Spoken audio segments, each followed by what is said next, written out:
It all began when his parents decided to renovate their house, estimating the process would take about 6 months. To facilitate the renovation, they rented a house in a nearby neighborhood. However, Isaac was not pleased with the new house, as it was significantly smaller than their previous one. Despite spending many days there, his heart never felt at home. The only aspect of the house that he enjoyed was the balcony.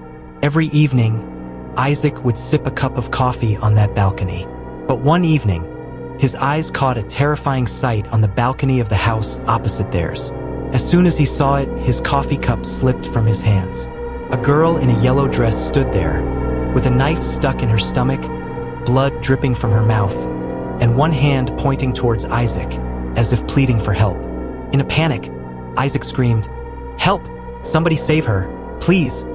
His mother rushed to him upon hearing his cries. He frantically asked her to look at the opposite balcony. But when they looked, the balcony was empty and silent. Frightened, Isaac tried to explain what he had seen. Although his mother was concerned, she couldn't believe him without any evidence and suggested it must have been an illusion. Isaac reluctantly accepted her explanation, but the horrifying image was etched in his mind. The next day, while taking his dog for a walk, he couldn't resist glancing at the balcony again. To his shock, he saw the same girl in the same yellow dress, this time watering her plants. Nervously, he called out, "Hey, Miss Yellow Dress, can you hear me?" She looked at him, tears streaming down her face, and in a flash, she was back in the same horrifying position with the knife. Confused, Isaac took out his phone and recorded the scene. He screamed for help again. His mother came running, but as soon as she arrived, the girl disappeared.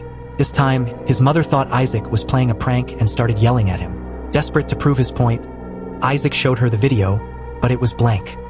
His mother scolded him, and Isaac began to doubt his own sanity, believing he might be going mad. From that day on, he stopped visiting the balcony altogether. After his early morning walk a few days later, Isaac returned home and rang the doorbell. As he waited for someone to open the door, he noticed the door of the house opposite slowly creak open. On the other side stood the girl in the yellow dress. Fear gripped him, but she quickly retreated inside.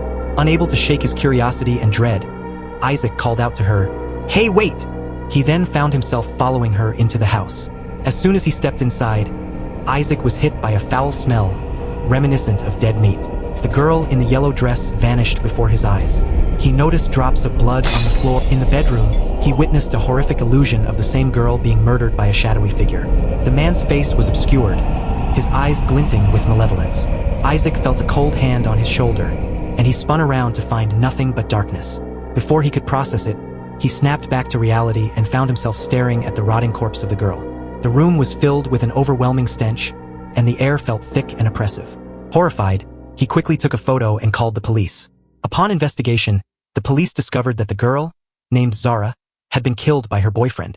Zara was an orphan living in that house with her boyfriend.